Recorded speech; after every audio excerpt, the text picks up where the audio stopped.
You're listening to Demand and Disrupt, the podcast for information about accessibility, advocacy, and all things disability. Welcome to Demand and Disrupt, a disability podcast. I'm your host, Kimberly Parsley. And I'm your co-host, Sam Moore, back. And I don't know about better than ever, but I'm back.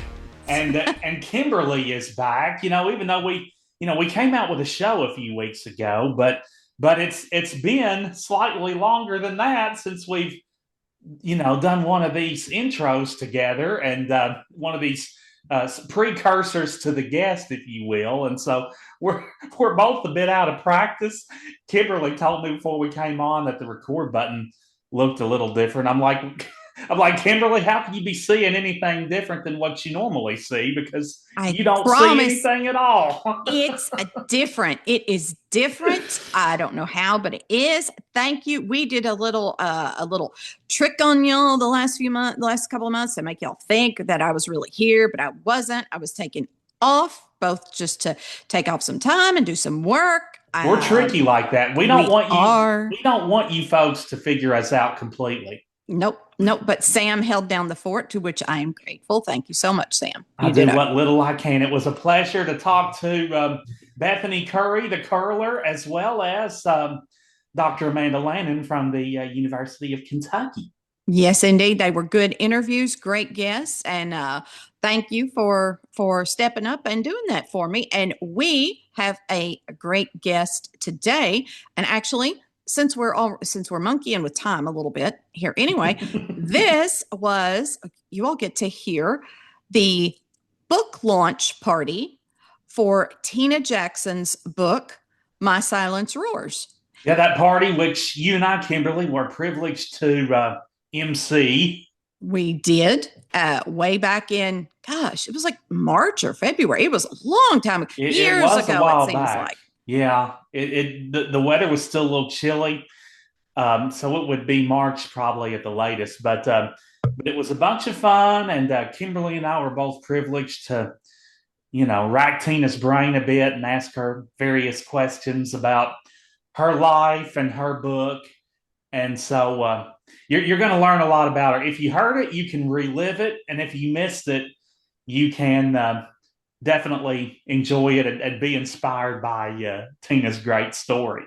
You're in for a treat. Tina's wonderful, a lifelong advocate for people with disabilities. Every time, and she has multiple disabilities, and every time, she got hit with something, she just got right back up. Yeah, back up again. She just always kept on keeping on, regardless of the obstacles in front of her. So, you all will be treated to that for sure, and you're going to get to relive that fun, like I said, if you were there. And our buddy Dave Matheis was in on this with us as well. He was. He did some readings from the book. He asked Tina some questions. They're lifelong friends. Dave and Tina are. Yes, even though Dave's from Louisville and Tina is from Louisa, I believe. She's in Louisa now. Yeah, she lives in way out in eastern Kentucky, right? Yeah, about as far east in Kentucky as you're going to get without landing in West Virginia. Yeah, I think it is. It was a treat to get to do that, and you all are going to hear our launch party for her book, and you should also go out and purchase her book because it is wonderful. It is called My Silence Roars, and it's by Tina Jackson. Yes, nothing like a roaring silence. Just ask Simon and Garfunkel. You remember that song, Sound of Silence? I do. I don't remember it, but I know it. Yeah, I wasn't there when it came out either, but I've heard it plenty of times since I have been alive. In fact, you may not realize this, Kimberly, but I guess it's been about 18 years ago. A rock band called Disturbed released a remake of Sound of Silence. I did not know. I have heard of Disturbed. But yeah. I did not know about that song. Okay. I still prefer Disturbed. I still prefer Simon and Garfunkel's version. I bet the two versions are very different. They are. I mean, they are a complete 180. I mean, there's no comparison between the two other than the same words. Right. Yeah. I bet they're very, now I want to hear it. Now I want to hear that. Yeah. You'll have to hop off here and listen to the song. And next time we get together, Kimberly, you'll have to give me your critique of disturbs sounds of silence. Just a whole new show of me listening to things Sam recommends and giving That's my it. opinions. That's what we're going to start doing every week. I'm going to give you a song to listen to. And this time it won't be country, which would be weird for you. Won't that be a nice change of pace? Well, I like country music fine, you know. Well, yeah. We know you do, and so we won't steer you completely away from it. But you know, we'll just strive for a little diversity. Absolutely, absolutely. And you know, in our book launch party with Tina, sorry, I'm laughing a little bit because every time I dictate book launch, my screen reader hears it as book lunch. Book lunch. Book lunch. Everything says book lunch. So it's like I'm over here eating books or something. It just cannot get book launch. Yeah, I'm sure there's a lot of book clubs in our audience that get together and discuss books, but I don't think they eat them. No, but they might go to various restaurants in our listening area and chow down while they're discussing the books. Maybe that's what a book lunch is. But so our book launch, Tina actually speaks using a communication device and also an iPad. So you're going to hear her words coming out in an iPad. So there are a few technical glitches here and there that we have with that. Anybody who uses technology knows that's just always going to happen. But we soldiered on, and I think we made it work, and it came out great, don't you? Yes, yeah, it was a lot of fun, and you know, you'll love hearing what Tina had to say, even coming out of technology's mouth, if you will. Yeah, and we did a giveaway, and somehow, Sam, you rigged the giveaway so that you won a book. I still haven't figured out how you did it, but I know that you did. I'm not that talented normally. I'm not usually talented enough to pull something like that off, but that day I was just extra lucky, and I got a copy of Tina's book, which I went ahead and snagged for my mama, and she's enjoying reading that. So, that's wonderful. That's wonderful. So you did get it. I did get it, yes. So Dave did get the books out to everybody. I did get it thanks to the marketing guru up there, Hannah. Yes. Hannah was hugely helpful. Yeah, she was great. Shout out to Hannah. Absolutely.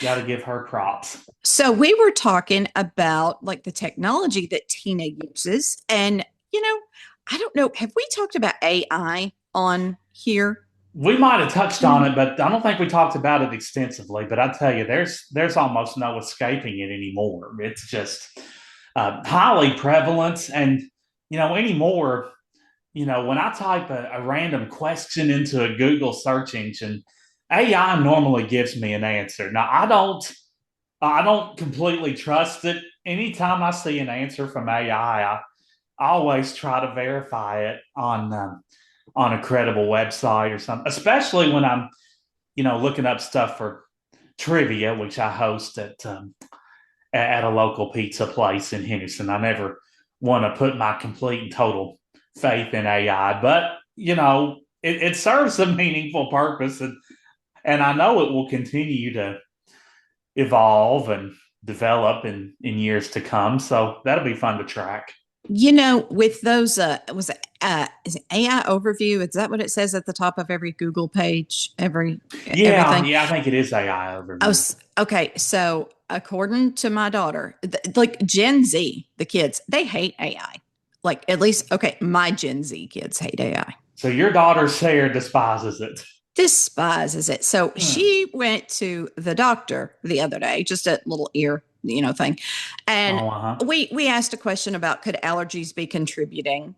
And he said, well, I don't want to tell you wrong. So I think doctors may have their own special Google, so he was like looking up to see if a certain allergen could cause the ear problem that she was having. And so he picked it up and he was like, I don't know. He said something like, Google over AI overview or whatever. And Sarah like grabs his phone and she's like, you know what? If you type in your search and then type -AI, then you can weed all that garbage out. She told him that? She did. And he was like, really? And he was thrilled. He was like, thanks for telling me. I'm going to do that because I don't want any of that. Oh gosh, so she taught him a lesson, but yet I'm telling you, there ain't no filter in that little girl's mouth, is there? Not even a little, no. So apparently if you type your search term and put minus AI, then you can get the Google results without the AI overview or whatever it is. So what we were getting up until about 2 years ago, I guess. Yeah, like the good old days of Google. Right. Yeah, the unfiltered Google. Yeah, those 6 months where it was accessible to us, without being garbage. We can get those back. Yeah, exactly. These are the good old days. Isn't that what Carole King sang back in the day? There's something else for you to listen to when we get off. Yeah, there we go. There we go. So yeah, AI. I just got this recording device. It's called a Plaud, not Claude, but it's like a Plaud. It's called PLAUD. And it's like a little recorder. And I like it because it's just got one button. It's just like one button and it starts recording and it gives me a little haptic, like a bzz, Oh, to let you know that it's recording is in progress. Yeah. Yeah. And then I hold it down again. And when it stops recording, it's like two, like buzz, two haptic vibrations. Oh. So I applaud that description. Thank you. I do try. I'm excited. Now, for screen readers, the app is, I've seen better. So. It's so. But for my purposes, I'm hoping I'll figure. It's one of those things where you have to dig in and give it some time and maybe figure it out.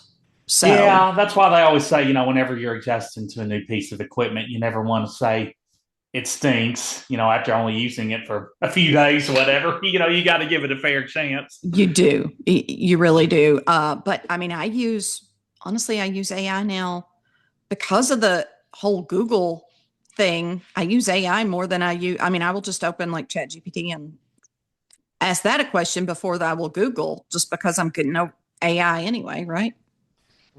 Right. And, like I said, AI, it's kind of freaky to think about how much it's going to change in years to come. And so, by the time Sarah gets to college, and she's a freshman in high school now, for those of you that don't know, but by the time Kimberly's daughter Sarah gets to college, her professors might actually not mind her doing research using AI.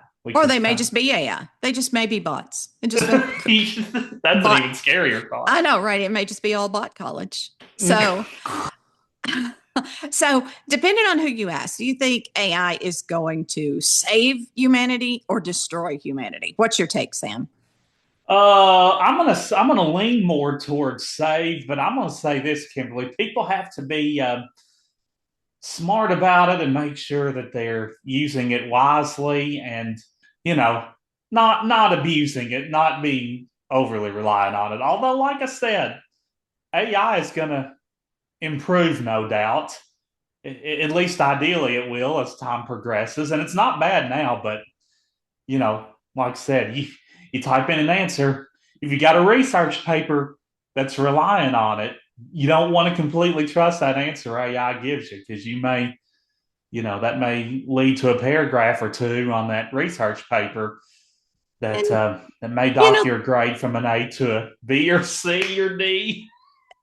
Yeah, and I mean, there's a lot of things that it has helped disabled people with. So, oh yeah, things that you can't get, like you can't get the average mainstream whatever media corporation business whatever to do. You can get AI to help out with, describe this. Can you make this website accessible for me and read it to me? Things like that. So yeah, exactly. And so it definitely it has its place, and it'll have more of a place, no doubt, as we go along. Do you remember when the internet? The environmental problems with AI are real, and we certainly can't minimize those. But no. Do you remember when you and I lived through the beginning of the internet, and it was all like people were going to find you on the internet, and they're going to show up in your house and kill you. It was like all axe murderers, right? I mean, people were all they were all hands on deck, and everybody was on guard. The main thing I remember about internet is how slow it used to. We're spoiled now, but when internet first came out, it was slow as Christmas. You remember the old dial-up internet? Oh, yes. Yes, indeed. And every time you tried to log on, it went. Yeah. Yeah. We are getting very into the kids these days of it all, aren't we, Sam? We are. We are. Yeah. In fact, when you were in the dorms at Western back in the day, I guess that was probably still. Did Western have their own dial-up internet? Not. I mean, no. You had to go to a specific building. There was no Wi-Fi. Like you could go get on the internet in like Grice Hall, or whatever. Oh, okay. So you could either maybe use computers in the lab if there was one in that building, or right. You could bring a laptop or whatever. Well, you weren't getting it in your dorm. Yeah. Oh, yeah, because there was no right. Wi-Fi in the dorm. So right, yeah. So, people take for granted that dorm internet access that they do. They're privileged to now. The times they are a changing. They are, whether we want them to or not. So in some ways, they're changing for the better. In some ways, we have to force ourselves out of our comfort zone to adjust. But that we is take true. the good with the bad. Yeah, but like Tina says, it's all about adapting and keeping on going. Your Which community she has excelled at. She has. So I am so thrilled to let our listeners get to hear the launch I am too. party. And you know what? I'm also thrilled, Kimberly, for the first time in forever to remind people of our email address. Tell us what it is, Sam. That email. I might have forgotten. You don't think you remember either? Well, here it is. And you folks might want to jot it down in case you have a one-track mind and can't remember too. It's demandanddisrupt@gmail.com. I don't know how we came up with that address, but there it is. It's just enlightened. It's an enlightened moment. We came up to that. Yeah. Demandanddisrupt@gmail.com. And we love hearing from we call them disruptors, Kimberly. You remember that? We do. I love to hear from the disruptors. Let us know what you think. If you read Tina's book, let us know what you thought about it. I will pass it on to Tina. Yeah. And you can also pass along songs that you like for Kimberly to listen to between now and next time we talk to you. Or for Sam to sing on the podcast. Oh, okay. Yeah, I see what we're doing here. I have to approve the song, though. All right, gang. Thank you so much. It's great to be back. Sam, we'll do it again. We will. And please, gang, don't make me sing any Whitney Houston. Yeah, please, gang, don't make him sing Whitney Houston. All right. Enjoy my interview or my launch party with Tina Jackson. My Silence Roars. Wonderful book. I have read it. I read early copies. I read recent copies. They're all wonderful. Just got better and better as time went on. Thank you. I just want to let everyone know who all is leading, who all you're going to be hearing from. I am Kimberly Parsley. I am the host of Demand and Disrupt, a disability podcast, and work for the Center for Accessible Living here in Bowling Green. We also have on the call my co-host, and that is Sam Moore, also host of Blabbit in the Bluegrass. Sam, say hello. Thank you so much, everybody, for coming and being a part of this book launch party. It's a history maker for me, too. I've never been a part of a book launch before. And then, of course, we have the lady of the hour. We have Tina, wonderful friend, advocate, just all-around wonderful person, now published author. Hey, Tina. And assisting Tina is going to be her friend, Amanda. Hello. Amanda Endicott, and I am told that Mark Haynes ducked out at the last minute. So yeah, he had to go to an appointment today. Okay. Did Tina have something she wanted to say? No. Okay.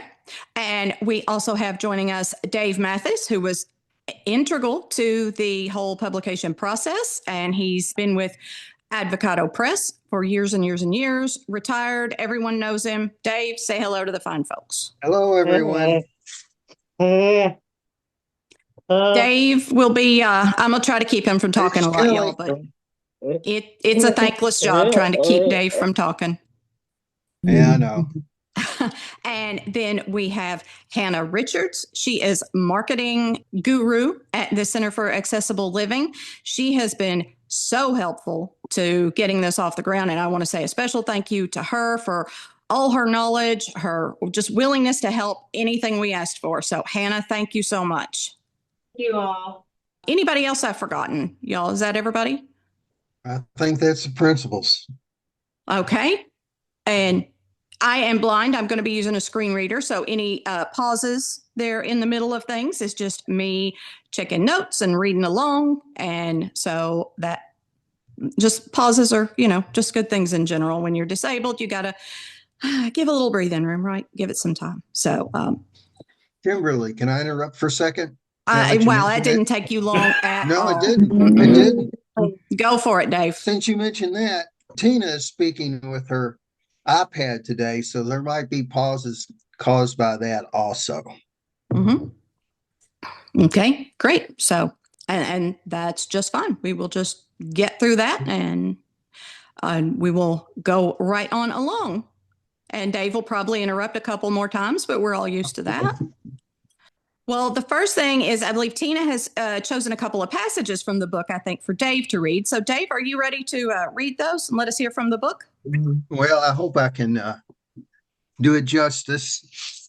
I know that Tina's going to talk a lot more about the book when she answers questions later. So I hope these two that we got to start off do a little justice to it. One thing Tina talks about in the book is her gratitude to her parents and how they raised her to be independent and do things on her own. So I got a little excerpt from that. It's early in the book. And this is Tina speaking, of course.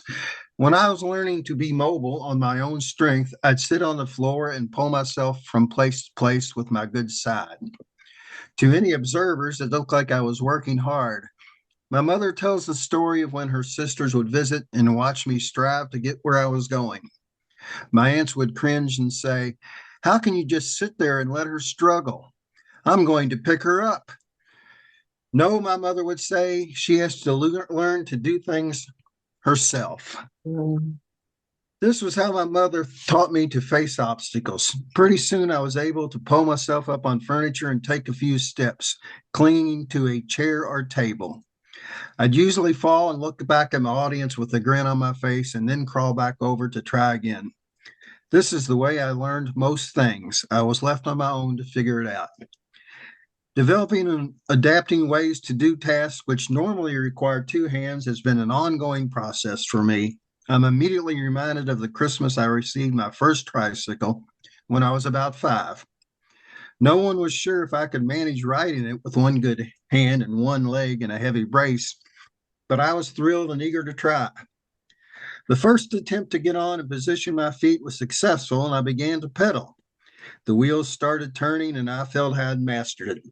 But then I realized I couldn't get the steering right. Since I didn't use my left hand, I automatically steered to the right. My starting point always led me straight into the corner of the kitchen and into a trash can over and over again. Then finally I got it. I took off through my chosen path, and just before I arrived at the can for another blow, I took a sharp left, missed the can, and continued down the hall. I stopped and looked back to see everyone applauding my new skill. Dad was filming on an old 8mm camera, and we've laughed at my determined ride many times since then. Wow. My dad always told me that when I was learning to ride a two-wheeled bike, I begged him to take off the training wheels long before he was comfortable with my ability to balance on my wheels on 2 wheels only. Somehow I convinced him that I was ready to ride without help. He walked with me up and down our little street in Westwood while I rode the bike, learning to control the steering and my balance. Apparently, neighbors along the street watched us as we made pass after pass by their houses. On one occasion, one neighbor, Mrs. McKenzie, stepped out and told Dad, "I'm really pulling for Tina to learn to ride that bike." It helped having some cheerleaders in my corner. And I think that last sentence is significant because Tina talks a lot about, and this other reading, I have, will talk about interdependence and having people in your corner and getting help. So that's early in the book. And I'm going to read one more thing, if that's okay, Kimberly, another short one. Sure, absolutely. This comes later in the book. Tina speaking again. Independence can be a wonderful feeling of freedom and empowerment, but it can also be a harmful and rigid state of mind that robs the disabled the opportunity to ask for help. Independence is achieved after a long, hard battle and becomes part of a person's identity. According to society, I was a success, and I did not want to let go of that identity or be thought of as a failure or as weak. When it became undeniable that to keep my quality of life, I had to work so hard to achieve and maintain, I had to seek out resources for help. Help was a word I avoided. I took pride in my autonomy. Living with a lifelong disability and struggling to do all I needed to get done led me to deep depression and frustration. There was a shame I felt for asking for help. After a lot of prayer and self-examination of my life and accomplishments, it was time I adjusted my thoughts. I redefined my idea of self and added a novel word to my vocabulary: interdependent. I learned what it meant to be interdependent. It is an actual movement within the disability justice community. It emphasizes the idea that we all rely on each other to create inclusion. It takes the focus off the individual and puts it on the barriers around them. I now challenge a myth that independence equals strength. Interdependence is not weakness, it's wisdom. We in the disability community thrive through connection, creativity, and collective care. True inclusion means designing a world where support is celebrated, not hidden. It is the perfect way to use my new voice. I used to think independence was the goal, that needing help meant I was falling short. But I've come to see that my voice, though nonverbal, is amplified through others. Through technology, through allies, through systems that listen. I am not less because I rely on support. I am more because I know how to build bridges. My story isn't about standing alone. It is about standing together. It has been my experience that exposure is the greatest teacher. The people come in my home to help me have expressed that Mark and I are the first disabled people they have met in a meaningful way. They have also learned the difference between independence and interdependence. It has been a powerful way to advocate for disability awareness. Plus, I am able to stay active in my community. So that's what we had, Kimberly. Wonderful. Those are some great words of wisdom from Tina's book, and it is full of powerful stories about Tina, her life growing up, her challenges, setbacks, ultimately the way forward, and then the lessons she's learned along the way, like that. Interdependence is very important. I just read an article in Psychology Today, I believe it was, about independence versus interdependence, and fascinating. So, Tina, you're a trendsetter as usual. So now I'm going to ask some questions of Tina. Sam and I are, and just find out more about her, let you all know a little more about the book. So Tina has communication challenges, and yet, Tina, you went on to do the one thing that I think would be the scariest thing of all, and that is you sought out and joined a Toastmasters group. So can you tell us what is Toastmasters and about your experience with that group? Toastmasters International, TI, is a headquartered, nonprofit educational organization that operates clubs worldwide. The purpose of the organization is helping people develop communication, public speaking, and leadership skills. Most clubs accept guests for free to get a Toastmasters experience. Every meeting is based on a set of organized speeches. Speakers are given feedback, often by a more experienced member, who then gives an impromptu speech with constructive feedback based on their performance. I became aware of the organization while working in Cincinnati at AT&T. A lady whom I met there knew sign language, so we became good friends. I thought of her as a mentor as well. She was a longtime member of Toastmasters. The Cincinnati Club met in our office building. I was invited to attend the next meeting. I had enjoyed public speaking when I was able to speak, so I was interested. Rita, my friend, came up with a plan for me to participate in the club. I would write the speech, learn it, and give it to the club in sign language, with Rita as my interpreter. On the day of my speech, my boss attended. The content of the first speech was to introduce yourself, kind of like an autobiography in 7 minutes. I wrote my life story as a journey to have my own bathroom. I took the listeners through growing up with 3 sisters and 1 bathroom, my college dorm sharing a bathroom with the whole floor, living in a rehabilitation center with 1 communal bathroom on a floor. Then I got my first apartment during college. It was a real deal, at $85 a month.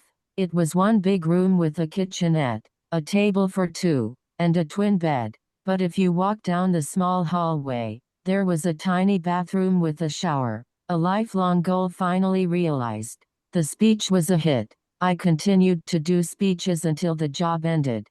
I want to know how in the world you learned to ride a bike. My Toastmasters Oh gosh, that's a great story. I tell you, maybe I could probably use some Toastmasters International myself. Don't you think so, Kimberly? Because I don't talk much, and this would really be a golden opportunity for me to broaden my skill set a bit. But anyhow, and I can relate to your story about the community style bathrooms too, because I had one of those my freshman year of college before I moved up into a dorm with my own private bathroom my sophomore year, and from that point on. So yes, we've got a little bit of common ground there for sure, Tina. But anyway, Dave highlighted in your passage there the time that you received a trike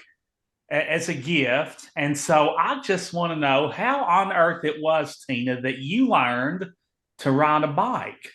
My father got me a tricycle for Christmas when I was about 5. No one was sure if I could ride it with a big brace on my leg. I kept trying to swing my leg with the leg brace and get some on the seat. I finally figured it out and took off across the floor. Because of my left-hand limitations, it took me a while to learn to steer correctly. With this skill learned, my dad got me a 2-wheeled bike with training wheels. We would ride up and down our street, with Dad walking beside me. After I felt comfortable on the bike, I begged him to take off the training wheels. He did so reluctantly. I got on the bike with Dad holding me up.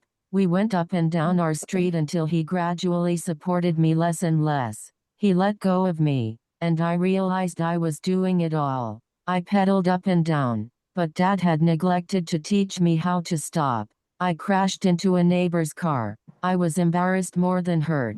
Again, I got back on with the knowledge of how to stop. I did not know it, but everyone on my street was watching my progress. They would tell Dad, "I am rooting for her."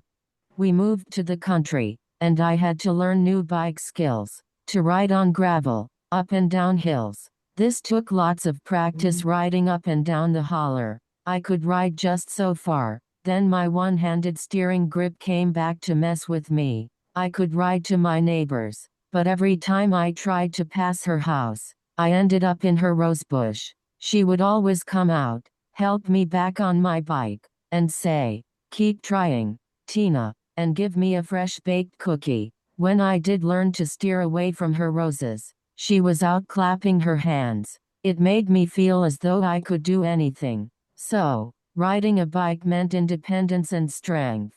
When I was no longer able to balance on a bike, it made me very sad. I was thrilled when my new boyfriend, who else, Mark Jackson, customized a three-wheeled, adult trike to accommodate my needs. I am still riding my trike around town, still getting cheers from kids, still feeling the air on my face, and still moving.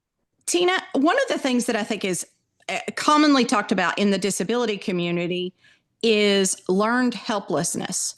So, your parents did not teach you helplessness at all. So I want to know about your parents and how they encouraged you. I was blessed to have two very enlightened parents who made an effort to look up and research resources for me. My family is made up of strong women, starting with grandmothers who were hardworking and raised over 10 children each during the Depression era. My mother was just as strong. She realized that if I was ever going to be independent, I had to learn to do for myself. So I was included in family chores and trusted to make my own decisions. She would make me get up myself if I fell, to the horror of her sisters, who begged her to let them pick me up. She would say, "No, she has to do for herself." I was allowed to fail, but not to give up. I will be forever grateful for my family, who did not see disability, only opportunities to learn, adapt, and set goals, so I had a tangible vision of the future, one goal at a time. Plus, living on a farm gave me 100 acres to learn to hike, climb, and ride bikes on gravel. I was not just given things I wanted. My father would say, "If you save your allowance and can pay half the cost, I will pay the other half." I really wanted a TV of my own. I think it was about $50. So I saved every cent I received. For what seemed like years, I finally had $25. And I got my little, black and white, 12-inch TV, that only picked up 2 channels. But it was mine. I was allowed to ride my bike alone, go for miles and miles, to visit friends. I think back on how they just let me go for hours by myself on my bike or for long walks to a little country store for ice cream. Being alone was not hard for me. I was trusted to do the right thing. It meant so much that I was not sheltered.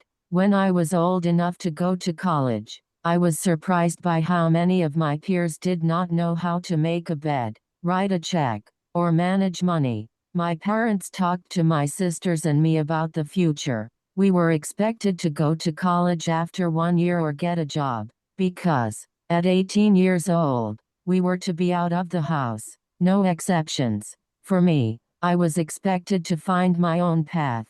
I did, but had to return to them a few times for health reasons. I only stayed long enough to regroup, make a plan, and leave again. That message, played over and over in dark times. We are here for you, but you need to figure it out for yourself.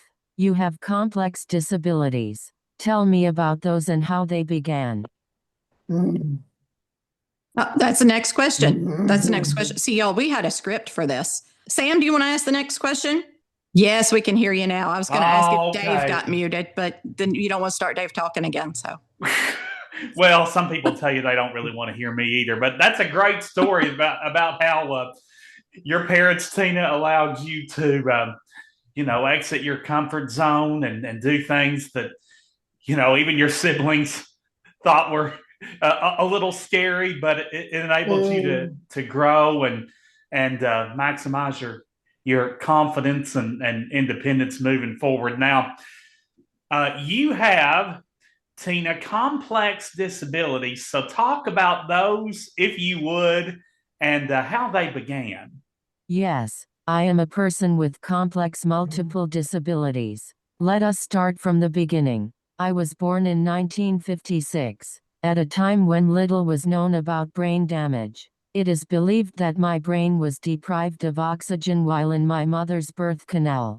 The doctor was not available, and at that time, nurses could not deliver babies without a doctor present. It is reported that when I was finally delivered, my lips were blue. and I was having petit mal seizures. Medication controlled the seizures, and I was sent home with no clear diagnosis, with two very heartbroken and confused parents. As I grew, it was clear that my manner of birth resulted in brain damage that caused limited use of my left side, a slur in my speech, and some learning disability. It took almost 2 years to find a doctor who could define my condition. At my first appointment with a new pediatrician, I was sitting on the examination table when Dr. Guy Cunningham entered the room. He took one look at me and declared, "This girl has cerebral palsy." This news was bittersweet. My condition finally had a name, but my future was still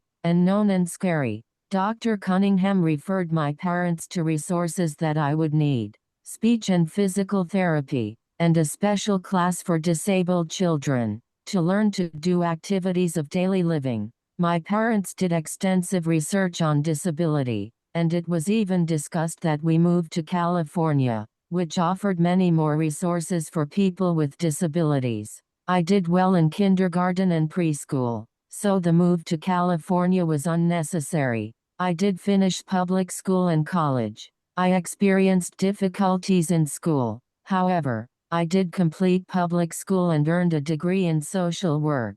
Classwork was always a challenge, so I was always unsure of my ability to actually hold a job. Not only was I academically challenged in school and it was never addressed, but I also knew that, with only one hand, my productivity on a job would be significantly hampered.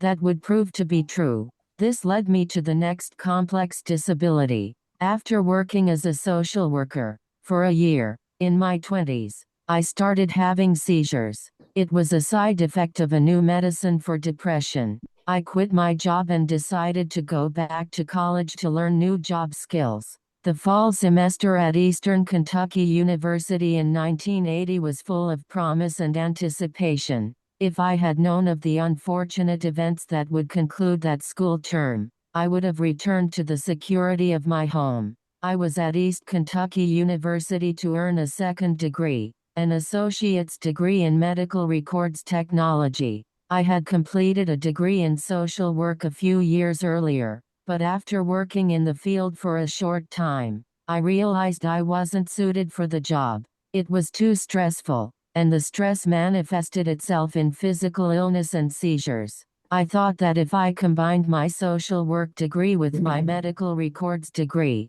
I could work in a hospital medical records department and still be in an environment that helps people. The semester commenced with great excitement for new challenges, a new community, and a promising future. However, a month into my schoolwork, I fell down a flight of stairs carrying a load of laundry to my room. I experienced a hit on the head. I made it to my room and continued my work.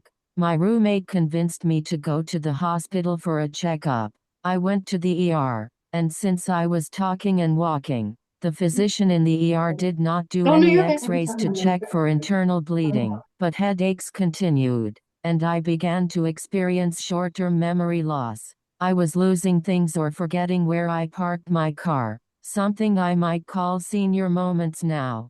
I kept attending classes, even though the lesson content did not stick. The memory I have now of that time is patchy. However, I do remember some things with punishing clarity. I remember receiving a telephone call from a friend in another city. I thought, thank God, someone knows where I am. I had begun to feel as though I was living in a time warp, and no one would ever find me. Yet, I still did not seek help.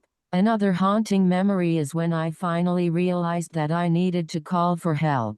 I went to a telephone booth to call my parents, and as I stood there with the phone in my hand, I realized I had no idea how to use a telephone. I tried to reconstruct the steps to make the call: pick up the phone, insert a coin, dial. The words went through my mind, but my brain couldn't grasp their meaning. Angry and frustrated, I sank to the bottom of the booth, sobbing and praying. By the end of the second month, my memory problems increased. I found myself in places, without recalling how I got there, Living in a new community, the people around me did not have a frame of reference to judge my condition. There was no one to alert me or my family of my deteriorating health.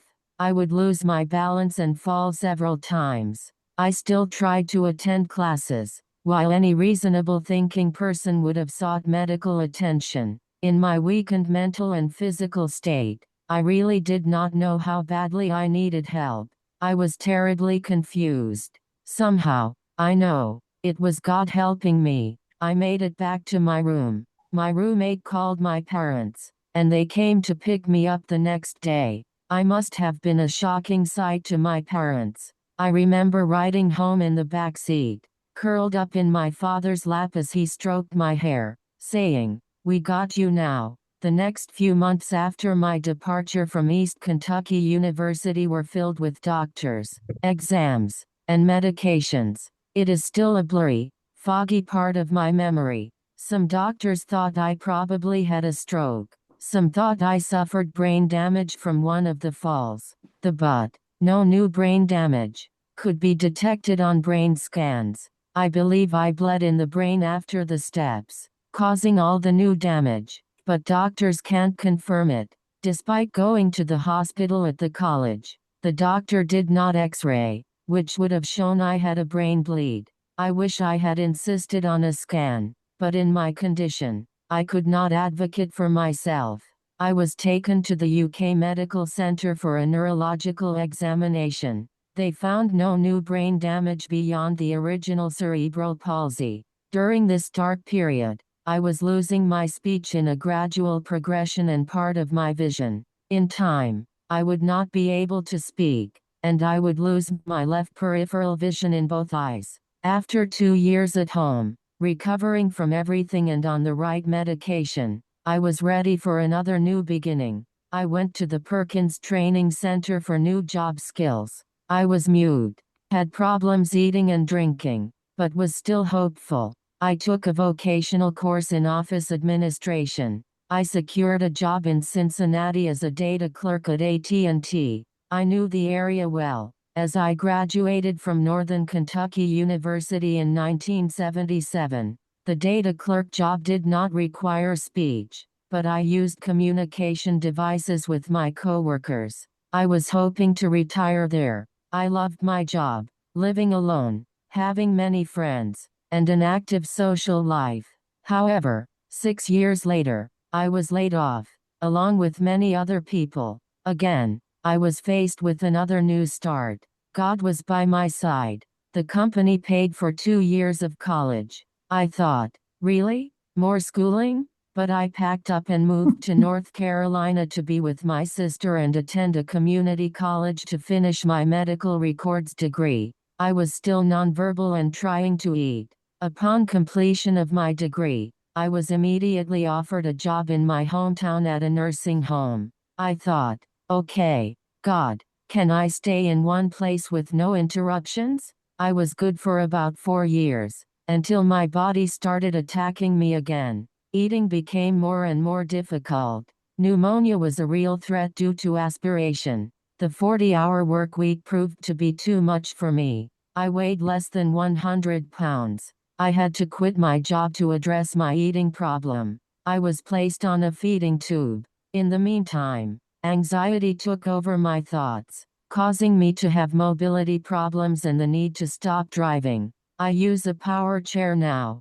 There, you have it. The history of my complex disabilities. Lord, let it end now. No more changes. Wow, Tina, disability, as so many of us probably on this call know, it is the gift that just keeps on giving, and yet you can't ever return it. That's so scary. It's so scary. I think about you in the phone booth, not knowing how to make a call. That is so terrifying. I mean, I think Sam and other visually impaired people know what it's like to just be out somewhere, not knowing sort of where you are, what you're doing. But most of the time we have a cane or a dog to explain it to people. But not having that, and it's something so many people with hidden disabilities face, not being able to explain your needs, what situation you're in, or even what help you need in that regard. That is terrifying. Yeah, something as simple as making a phone call. Right, We right. often take that for granted. We do. Something you said in a earlier was you were allowed to fail, but you weren't allowed to give up. And by golly, you didn't, Tina. You just never did. It is definitely inspiring. One thing I want to ask about is a question you asked in the book of a friend you were with, and that being, who's the hippie in the choir? The hippie in the choir's not here, so we can talk about him, can't we? Yeah, we can spread vicious rumors about it. If we wanted to, we sure could. The guy I saw that day, with long hair and a bushy beard, looked so different from the others in the choir, but I could see that people were very fond of him. Everyone accepted him. He piqued my interest because I was a bit of a hippie myself. Little did I know that we would be married years later, because I had never desired to be married. I was very happy in my single life. I asked my sister about him because she had worked with him in church youth groups. She assured me that he is very smart. I saw him again, at a bike tour, where I was registering cyclists. We started sitting together in church, which started a talk about us. I actually had a few elderly ladies come to me to say, "You be good to Mark. He is a good man." I thought, okay, I am a good person too. I started attending Bible study at his apartment, along with others from the church. I kept my eyes peeled for any hippie paraphernalia. I saw none, but I learned his taste in music was the same as mine. At last, I found the hippie in him. He knew the words to some of my favorite songs, and some oddball, funny songs that my dad would sing to us in the car. We started doing things together. Renting movies. This dates us. Taking walks. Sharing stories of our childhood. I learned he had a brain trauma at 16, in a motorcycle accident, about the same time that I had my stroke. We believe God was preparing us to be together. We share the same impairments. We have learned, each in our own way, how to cope, adapt, and find strength to carry on. I can say, I have dated a few men, but what I felt for Mark was different. I saw him as a partner in life, to share everything. My mom would say, "You looked East Coast to West Coast and Mark looked from North to South." We had to come home to finally meet 27 years later. I am glad I asked my sister, who is that hippie in the choir? What a great story. I'm single, so don't lean to me for relationship advice or anything. But I will say that, a lot of times true love hits you when you least expect it and in the sources that you least expect it to come from. And your case definitely demonstrates that. And it's great that you found somebody that you have so much in common with, and even a few similar struggles and challenges, and it's great that you've been able to enjoy such a successful and fulfilling marriage to the hippie in the choir all those years. So anyhow, Tina, tell me now about the book. And it was very important to you, I know. Of course, it's called My Silence Roars. Tell me why the book was so important to you to write. It has been a goal, for many years, to write a book. Many people have encouraged me to tell my story, through the years, but I thought it was vain to think that I have had a book worthy life. I often saw books laying in a dollar store, reduced to $1. I thought, I know, these authors thought they had a book-worthy idea, and here it lies, in $1 discount bin. Would mine end up in a discount bin? I continued to write poems, essays, and even had one article published in a magazine, Kentucky Explorer, on the elopement of my grandparents in the 1920s. I have taken online classes in writing for years, hoping to start the book.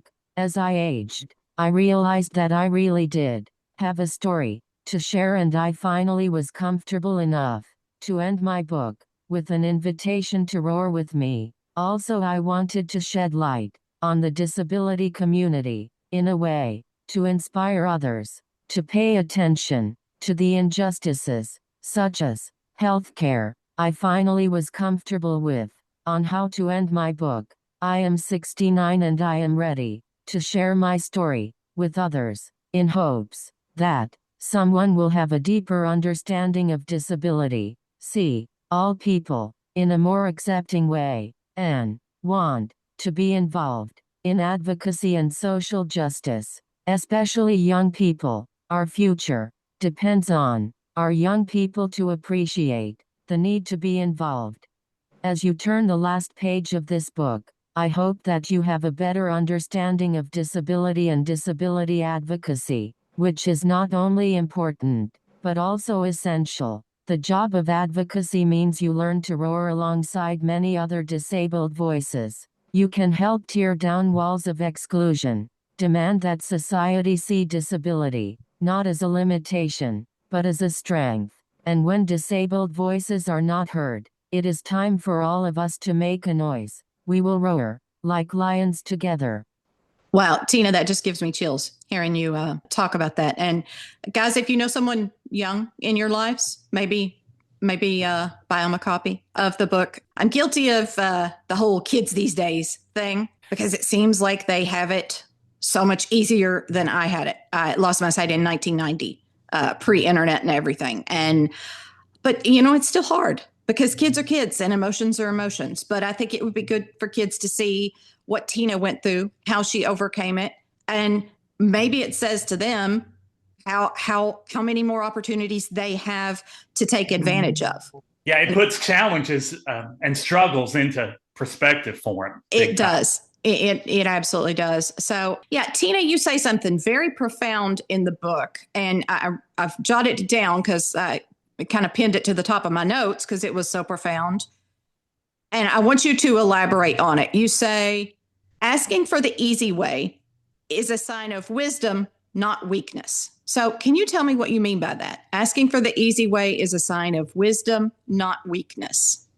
I challenge the idea that many of us were taught that the hard way is always the better way, that struggle is noble, that ease is lazy, and if something comes easily, it must not count. The disabled have learned and lived a very different truth, that the easy way is the smart way, what is labeled as easy, when in reality, they are thoughtful and strategic, and rooted in deep self-knowledge. When a disabled person uses a mobility aid, that's not weakness, that's wisdom, protecting joints, preventing injury, and preserving energy for what actually matters. When someone uses AAC instead of forcing speech, that's not giving up, it is choosing clarity, autonomy, and dignity. When a person takes the accessible route instead of the stairs, that's not laziness, it is to honor their body and refusing to struggle. Disabled people are often pressured to push through,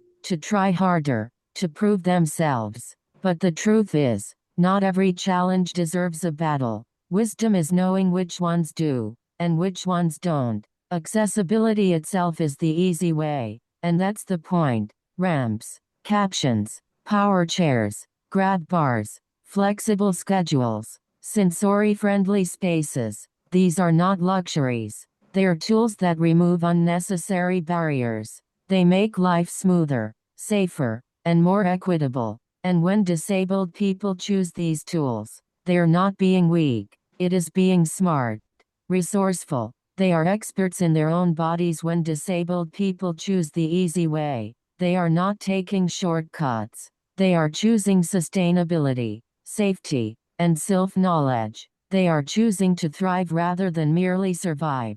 And that choice is not just wise, it is powerful. Very well put, Tina, for sure. I tell you, it's great that you bring that up, and it should definitely encourage everybody to utilize the resources available to them to accommodate their disabilities. I've heard that old saying, don't work harder, work smarter. And I guess it's not completely fair to compare this to that, but it's sort of along those same lines and those same principles. You've got to Yeah.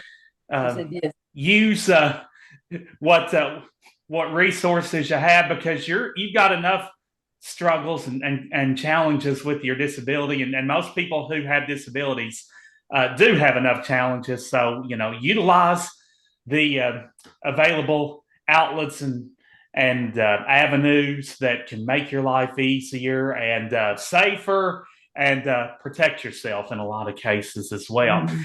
And it's great that you're committed to advocacy, Tina, because that's part of the goal of our Demand and Disrupt podcast as well, to promote the advocacy efforts of people in the disability community. And I know that you have definite goals and aspirations along those advocacy lines in the future. So talk a bit, if you would, Tina, about what the future of advocacy holds for you. Let's see. Dave, do you want to talk maybe about the Advocado Press and its history, how the book came about? Do you want to go ahead and talk about some of that while we're waiting for Tina to get to her last question? And I'll try to make it quick. Okay. I doubt it, but okay. The Advocado Press has published Tina's book. The press was formed in 1980 in Louisville by a group of three women, and basically it was formed to publish the Disability Rag bi-monthly magazine, which was published for 24 years, and during the 80s became kind of the mouthpiece of the movement to make transportation accessible for all people with disabilities, and actually gathered kind of a national reputation at that time. They discontinued publishing the magazine in 2004, but printed a few books after that. I had spent 1993 publishing the magazine, so the women were wanting to basically get out of the business, and they turned everything over concerning the Advocado Press to me and the Center for Accessible Living to keep, and we decided to try to publish again after a period of dormancy. So we published, as Kimberly already said, a celebration of family stories of parents with disabilities, which Kimberly tried to bribe me to make her the first chapter, but I was just too honest for that. So she Yes, understands, right. I'm sure. Yeah, we were looking for other books. We were looking for other possibilities of publishing. And Tina and I talked. Tina and I go back a few years when Mark was on the Statewide Council for Vocational Rehabilitation 25 years ago. And she was interested in publishing a book. She had a series of essays she wanted to publish, and they were standalone essays, but Tina kind of worked on making them a coherent narrative and a memoir, basically. And believe it or not, we worked about 3 years on this, maybe a little bit more, because life has other ideas, and Tina got occupied with other things, and we got distracted many times, but we finally prepared it for publishing the end of last year. And it's available, as many of you know, on Amazon. Advocado Press decided early on to publish through Amazon because you don't have to buy any inventory, because they only print when it's ordered. So it is available on Amazon, but it's also available from Amazon to bookstores. So we are trying to encourage some independent bookstores to maybe to sell the book either by purchasing it through Ingram, which is the one who sells it wholesale now, or by doing a consignment with us directly, because we can buy a number of the copies at cost. And also, if anybody ever wants any group discounts on a purchase of more than one book, you can talk to us about that too. Yeah, and I think we're working with the Audible to get an audio copy. And I think, Dave, have we reached out already to the Kentucky Talking Book Library? No, I saw your post today and that reminded me we need to do that. So if you've got if you have a specific person to contact, we'll talk about this later. Yeah. Yeah. Okay. So people who are visually impaired will be able to have that through the library. We would love to help libraries all around Kentucky get copies. So if there's anywhere that you think that Tina's book would be good, it could be libraries or disability studies programs, anything like that. Let us know. We would love to get her words out there to everyone. I have also listened to books on Alexa. I have had Alexa's sweet voice read me books. So if you can Kindle Library, whatever they call it, and Alexa, if you have one, and there she goes. I just activated her. You summoned her. There's a Kindle, there is a Kindle version available on Amazon also. Okay, yes. So that's an option. But, it's still, as much as I do love her, the A lady, I guess we should call her, as much as I do love her, it's great to have a human voice read as well. So keep your eyes open, ears peeled for library availability, Kentucky Talking Book Library, and Audible, and so forth. Okay, Tina's ready. Awesome.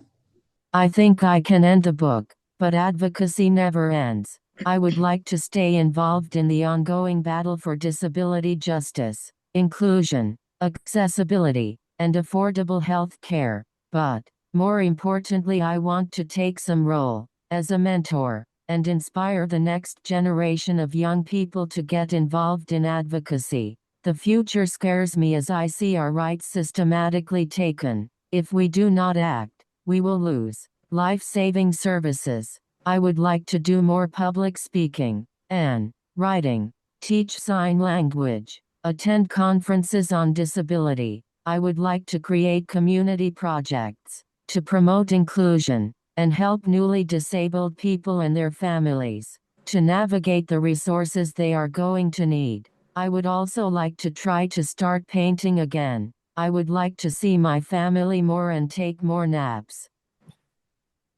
Couldn't we all use more naps? Absolutely. So some of you turned in some questions earlier when you registered. So I'm wondering, Tina, are you prepared to answer some of those, or do you want us to go straight to giving away some books? Yeah, painting is another invaluable skill that many of us wish we had. If Kimberly and I tried to paint, it would be an interesting picture. We'll just leave it at that. Dude, I watch Bob Ross for the chill of it, and I love it. And I'm like, dang, that would be so cool. Wouldn't that be so cool? I used to paint occasionally when I was little with the great assistants. I guess because I just wanted to get messy like all my classmates.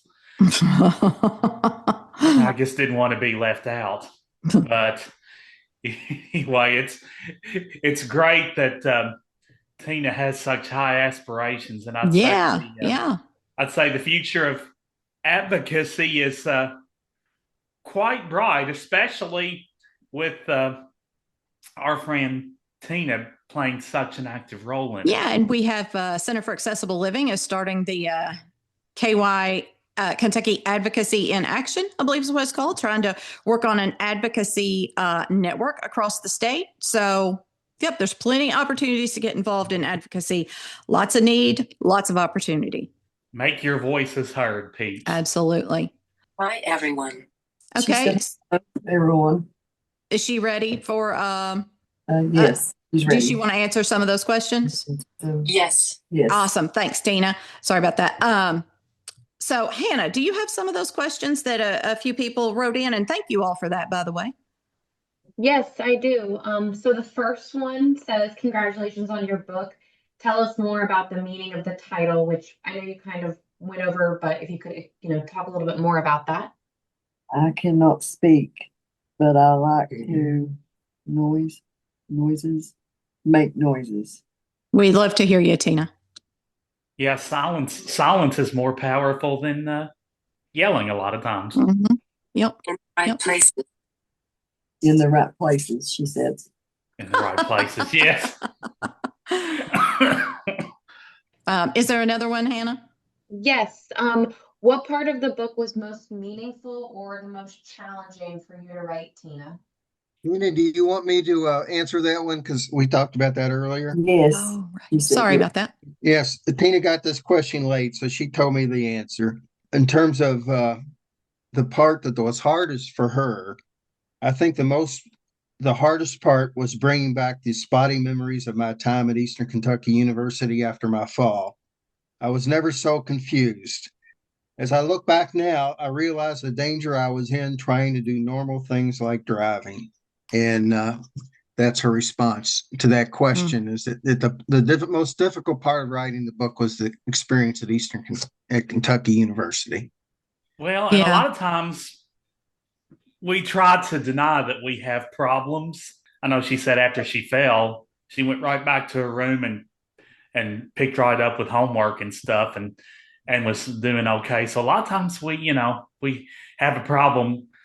We either push it aside or, try to convince ourselves that we don't have one. And blurriness of the memory makes sense too, given what was going on. I know what you did remember was, tough to think back on and look back on, but a lot of us can learn a great deal from even that aspect of your story, Tina. She said right. Mm-hmm. So we are going to give away some books, y'all. Thank you so much for joining us. Stay put, though, because we are going to give away some books. Hannah has found a handy-dandy web randomizer. So we are going to, is it going to be numbers or names, Hannah? It will be names. I put everyone who registered in it's called wheelofnames.com, and then I shuffled them up a couple times. And so I will click spin and it will land on someone's name. Wheel of All Names. Right. Here we go. First one. Tina said, thanks, guys. Thanks for coming. Thank you. Thank you to Tina. Absolutely. She said, you're welcome. Maybe we need a drum roll. It is spinning. It's spinning. Good job, Tina. Sam Moore. Oh, the co-host. The co-host gets a book. Awesome. All righty. There you go. I will put my email. I'll put my email in the chat. If you want to send me your address, I'll get those over to Dave and he will get the books mailed out. Perfect. Okay. Sounds good. Thank you, Hannah. Let's do it. You were lucky today, Sam. You need to go buy a lotto ticket. I'm telling you. Yeah, lottery tickets next. All right, Hannah, give us another one. Perfect. Wouldn't it be hilarious, Kimberly, if you won the next one? Casey Smith. Say that again. Casey Smith. Casey Smith. Yay. Casey Smith. So Hannah's going to you're putting your email, right, Hannah, in the chat? Yes, I have that in there. Okay. And I've turned my screen reader off because it was yammering at me. So I didn't hear that come across. But so email Hannah and she will send it to Dave and get your book. All right, let's do another one. Perfect. Claudia Johnson. Claudia Johnson. Wonderful. Awesome. Are we doing another? Yes, this will be our fourth one, right? This will be the fourth. Yeah, I think we got two more. Ooh, this one is coming with a copy of, you'll get a copy of Tina's book, My Silence Roars, and a copy of A Celebration of Family, Stories of Parents with Disabilities. The next two of you will get both those Next two of you will get both those books. So let's do it. Wheel of Fortune's overrated. It ain't got nothing on the Wheel of Names. I know, right? Jan Goings. Oh, Jan. Goings. All right. All right. Wonderful. And the last one will be Kelly Nope. Kelly Nope. Wonderful, guys. All right, Kelly. This has been exciting. Anybody got anything else they want to add? Dave, you got anything else? Just if anybody has any opportunities for us to sell the book or distribute the book, just let me know. Yes. Thank you. If you have an event that you're having, you're going to have people at, you think they might be interested in the book, reach out to Dave. He will come like one of those old encyclopedia salesmen. He'll show up with a bunch of books and set up a table. It'll be fun. You might not ever get rid of him. But no, you will. Don't do that. I won't say that. You will. I promise. He'll go away. He'll go away. And of course, thank you, Tina, so much for your voice. Your silence does roar, and we hear you. We appreciate it so much. Thank you all so much for coming. It's been great having you here. Wonderful spending time with you. Reach out for anything you need. Demand and Disrupt is a production of the Advocado Press with generous support from the Center for Accessible Living based in Louisville, Kentucky. Our executive producers are me, Kimberly Parsley, and Dave Matheis. Our sound engineer is Michael Parsley. Thanks to Chris Ankin for the use of his song, Change. Don't forget to follow or subscribe so you never miss an episode. And please consider leaving a review. You can find links to our email and social media in the show notes. Please reach out and let's keep the conversation going. Thanks, everyone.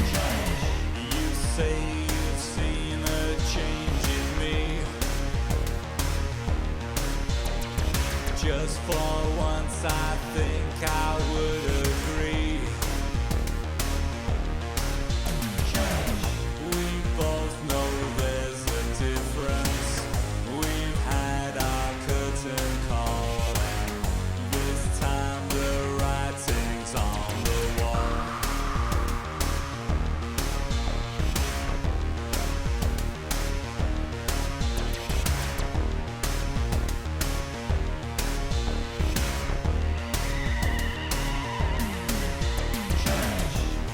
War of words we can't defend. Two damaged hearts refuse to mend. This situation's pointless with each and every day. It's not a game we need to play.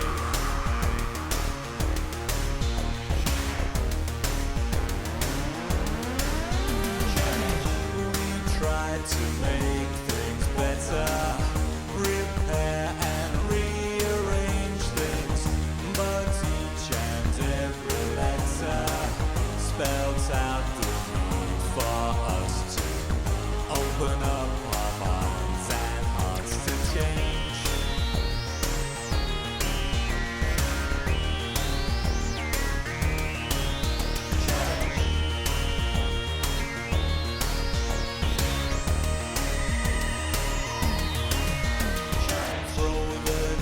Then what will be. Disregard for good to set us free. There's just no way of knowing if love lives anymore. Turn out the light, then close the door.